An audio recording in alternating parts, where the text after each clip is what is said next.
Hello friends, कैसी चल रही है आप लोगों की पढ़ाई। आशा करती हूँ कि बहुत अच्छे से आप लोगों की पढ़ाई चल रही होगी और आप लोग पूरे अपने तन मन से उस पढ़ाई की तैयारी में लगे हुए होंगे। तो फ्रेंड्स चलिए, आज मैं आप लोगों के कुछ डाउट्स क्लियर कर देती हूँ। जो भी आप लोग कमेंट सेक्शन में मुझे बताते रहते हैं कि मैम ये प्रॉब्लम है या वो प्रॉब्लम है, तो वो सारे डाउट्स मैं आप लोगों के क्लियर कर देती हूँ। जो भी आपके क्वेश्चंस हैं, आपको ऐसा ना लगे कि क्वेश्चन पूछने पे ये आंसर नहीं करती हैं, तो मैं वो सारा चीज़ आप लोगों को बता देती हूँ। फर्स्टली तो मैं एक ये आंसर करना चाहती हूँ आपको कि अभी मैंने कुछ दिन पहले जो मेरा लेटेस्ट वीडियो था करेंट अफेयर को लेकर के, तो करेंट अफेयर के वीडियो में जो मैंने बताया था आप लोगों को कि कैसे कैसे करेंट करना है और मंथली बेसिस पे कैसे मैगजीन लेना है।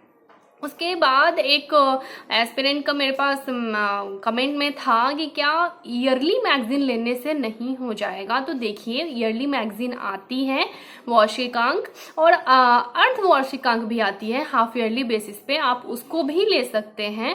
लेकिन अगर आप किसी चीज़ को डेली बेसिस पे या मंथली बेसिस पे करें तो वो ज़्यादा बेनिफिशियल होता है, इसलिए मैंने आपको ऐसे बताया है। हालांकि आप वैसे भी कर सकते हैं, बट अगर आप ऐसे करते हैं मंथली बेसिस पे किसी चीज़ को, तो आपको फ़ायदा ज़्यादा होगा। मैं तो यही सजेस्ट करूँगी कि आप मंथली बेसिस पे आप मैगजीन लें, उसे याद करें और फिर आप उसको वार्षिकांक में एक बार रिवीजन के तरह पर देखें, तो आपको समझ में आएगा कि मतलब मैंने जो किया है मंथली बेसिस पे उसका कितना फ़ायदा मुझे हुआ है।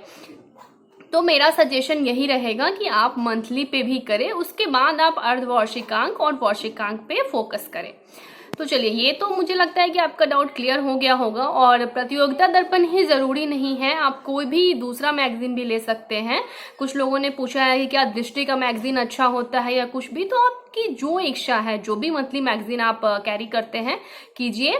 लेकिन वही है कि आपको मंथली मैगजीन करना मोर बेनिफिशियल है, खासकर पीटी के एग्जाम निकालने के लिए, क्योंकि आप सभी को पता है कि पीटी के एग्जाम में करेंट अफेयर बहुत बड़ा रोल प्ले करता है। ठीक है, ऑलमोस्ट 25% क्वेश्चन सिर्फ करंट अफेयर से आ जाते हैं, तो वो तो आपको करना ही चाहिए। क्योंकि क्या होता है ना कि एक ही बार आप सारा सीढ़ी नहीं चढ़ सकते, स्टेप बाय स्टेप। तो पहले आपको पीटी क्वालिफाई करने के लिए करंट और बाकी चीजें तो आपको करनी ही करनी है जीएस के बारे में।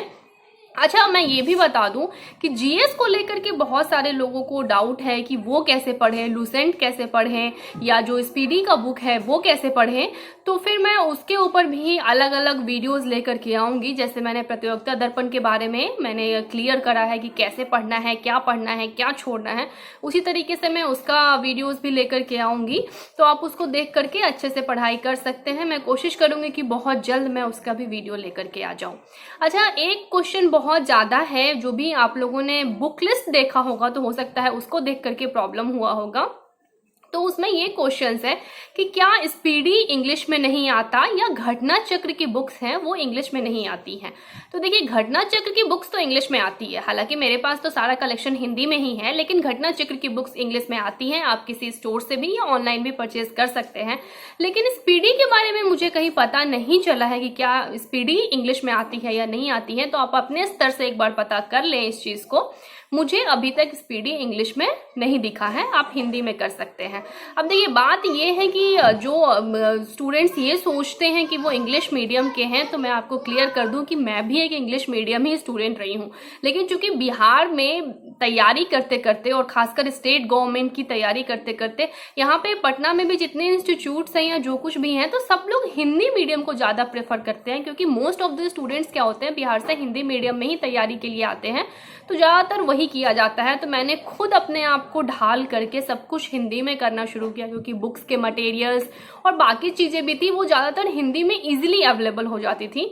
तो मैं भी करंट अफेयर्स के को हिंदी में ली, घटना चक्र हिंदी में, स्पीडी की बुक्स हिंदी में, हर एक चीज़ को हिंदी में ले ले करके मैंने सबको कवर करा है और उसको याद किया है। स्पीडी खुद मुझे दिक्कत आती थी कि उसमें यकृत लिखा है तो क्या होगा, किडनी का गुर्दा है तो क्या होगा, तो मैं उसको क्या करती थी, अंडरलाइन कर लिया करती थी और उसके नीचे हिंदी जो उसका इंग्लिश वर्ड होता है वो लिख देती थी। तो मैं उसको याद करने में आसानी से याद कर लेती थी। और बाकी हिंदी लैंग्वेज तो हम लोगों को ईजिली समझ में आ जाता है, क्वेश्चन ईजिली, लेकिन जो उसका टर्म्स होता है, खासकर बायो वगैरह का या केमिस्ट्री का टर्म्स होता है, तो वो हम लोग को पता नहीं चलता है कि हिंदी का क्या होता है, इंग्लिश का क्या होता है।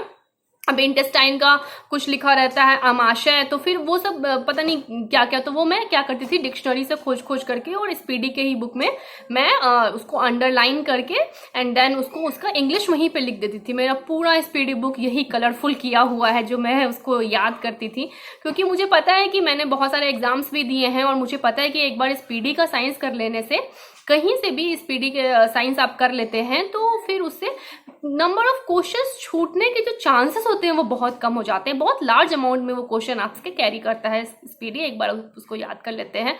मैंने बहुत लोगों का एक्सपीरियंस भी देखा है और मैं अपना एक्सपीरियंस भी शेयर कर रही हूँ, बाकी आप लोगों को जैसा ठीक लगे आप लोग वैसा कर सकते हैं। चलिए फ्रेंड्स, तो जो एक कुछ खास क्वेश्चंस हैं आप लोगों के वो मैं आप लोगों को बता देती हूँ। स्पेशली जो एक अमन कुमार करके हैं, उन्होंने मेरे से पूछा है कि डॉक्यूमेंट वेरिफिकेशन में पेरेंट्स के डॉक्यूमेंट भी दिखाने पड़ते हैं क्या? तो बिल्कुल भी नहीं। डॉक्यूमेंट वेरिफिकेशन में सिर्फ आपके ही डॉक्यूमेंट्स चाहिए होते हैं, पेरेंट्स के डॉक्यूमेंट्स का कोई लेना देना नहीं है यहाँ से। हालांकि डॉक्यूमेंट वेरिफिकेशन के ऊपर मैं एक फुल वीडियो लेकर के आऊंगी जिसमें आपको इजीली पता चल जाएगा कि क्या क्या चीज़ों की ज़रूरत पड़ती है और कब ज़रूरत पड़ती है।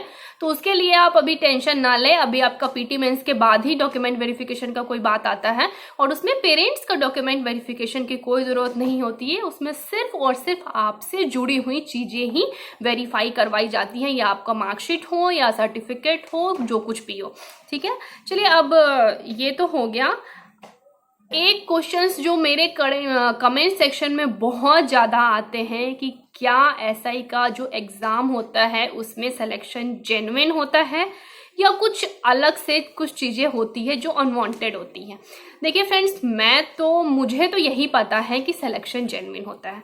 मैंने खुद करा है एंड मेरे जो जितने भी कलीग्स हैं वहाँ पे, चाहे वो बॉयज़ हो या गर्ल्स हो, हर किसी को मैंने देखा है कि वो किस लेवल की इंटेलिजेंसी से बिलोंग करते हैं, कितने इंटेलिजेंट हैं।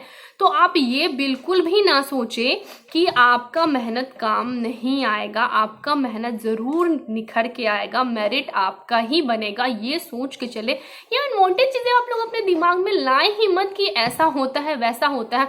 अरे क्या होता है कि 100% मतलब ये सब चीज़ें तो मेरे हिसाब से सोचना ही नहीं है। अगर आप तैयारी में लगे हैं, तैयारी करते रहिए, क्योंकि बहुत ही जेन्युइन तरीके से मुझे लगता है कि होता है। मेरा सिलेक्शन जेन्युइन हुआ है तो मैं अपने आप को 100% मानती हूँ और मैं अपने सारे कलीग्स का भी मैंने आपको उदाहरण दिया है। तो आप समझ सकते हैं कि आप अगर तैयारी अपने मन से करते हैं, पूरी जी जान लगा करके करते हैं, तो आपका सिलेक्शन जरूर होगा। आप सिर्फ अपने तैयारी पे फोकस करें, इन अनवांटेड चीज़ों पे ध्यान मत दें। और अगर आपको कोई ऐसा बोलता है तो इन चीज़ों को इग्नोर करें, क्योंकि ये चीज़ें मुझे नहीं लगता है कि सही होती हैं, या होती भी होंगी तो पता नहीं, हमें तो कोई इंफॉर्मेशन नहीं है इस चीज के बारे में। ठीक है, अब एक वर्षा कुमारी करके एक गर्ल हैं, उन्होंने मेरे से पूछा है कि क्या वेट 48 केजी से कम होने पे डिस्क्वालीफाई हो जाते हैं। तो देखिए, जिस तरीके से हाइट बहुत इंपॉर्टेंट रोल प्ले करता है, उसी तरीके से वेट भी होता है। हालांकि वेट का कोई अपर लिमिट नहीं है, लेकिन लोअर लिमिट उसका 48 डिसाइडेड है आप लोगों के लिए। तो उससे कम तो वेट नहीं होना चाहिए। अगर किसी वजह से आपका वेट इससे कम है तो आप कोशिश करें कि आप उसको गेन कर लें। ठीक है, क्योंकि वेट 48 से कम होगा तो बेशक डिस्क्वालीफाई कर दिया जाएगा। जिस तरीके से हाइट आपका 155 से कम है तो आपको डिस्क्वालीफाई कर दिया जाएगा। तो मिनिमम जो आपका रेंज है उसको तो आपको क्वालिफाई करना ही करना है। मैक्सिमम का कोई बात ही नहीं है, मैक्सिमम आप कितना भी रख सकते हैं, उसका कोई दिक्कत नहीं है। ठीक है, अब जो एक और क्वेश्चन है कि सर्टिफिकेट ब्लॉक या डिस्ट्रिक्ट से बनवाना है या और स्टेट गवर्नमेंट का होना चाहिए या सेंट्रल गवर्नमेंट का होना चाहिए। तो देखिए फ्रेंड्स, मैंने तो बताया ही है कि मैं डॉक्यूमेंट के ऊपर एक पूरा वीडियो लेकर के आऊंगी, लेकिन फिर भी मैं यहाँ पे एक बार क्लियर कर देती हूँ कि आपको स्टेट गवर्नमेंट का ही सर्टिफिकेट चाहिए होता है। जो भी आपका जातीय आवासीय या जो कुछ भी बनता है वो सब कुछ आपको स्टेट गवर्नमेंट का चाहिए होता है।